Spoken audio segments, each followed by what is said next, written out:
प्रयागराज इथल्या महाकुंभ मेळ्याची आज औपचारिक सांगता। गेल्या 45 दिवसात 66 कोटींहून अधिक नागरिकांनी केलं पवित्र स्नान।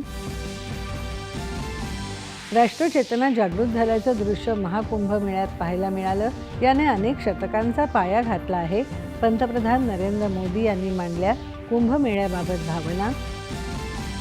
जागतिक पातळीवरची आव्हानं पेलत भारतीय अर्थव्यवस्था विकासाच्या दिशेने आगेकूच करत आहे। वित्तमंत्री निर्मला सीतारामन यांचं नवी दिल्लीत प्रतिपादन। राज्य सरकार आणि दक्षिण कोरिया दरम्यान 1740 कोटी रुपयांच्या सामंजस्य करारावर स्वाक्षऱ्या। महाराष्ट्रात यापुढेही गुंतवणुकीचा ओघ सुरू राहणार, मुख्यमंत्र्यांची ग्वाही।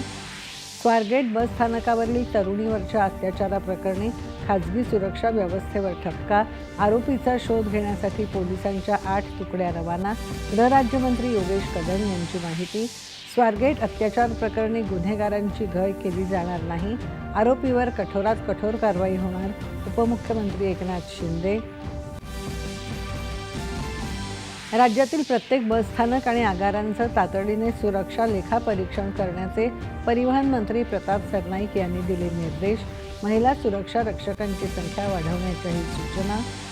मस्साजोगचे दिवंगत सरपंच संतोष देशमुख हत्येप्रकरणी गुन्हे अन्वेषण विभाग आणि विशेष तपास समितीच्या वतीने बीडच्या मकोका न्यायालयात 1,500 पानी आरोपपत्र दाखल। मराठी भाषा गौरव दिनानिमित्त अनेक वैविध्यपूर्ण कार्यक्रमांची रेलचेल।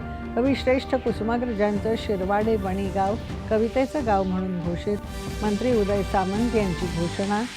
आणि मराठी भाषा गौरव दिनानिमित्त अनेक पुरस्कारांचं वितरण। 2024 साठीचा विंदा करंदीकर जीवन गौरव पुरस्कार दिवंगत रावसाहेब रंगराव बोराडे यांच्या कुटुंबियांनी स्वीकारला। नमस्कार, मी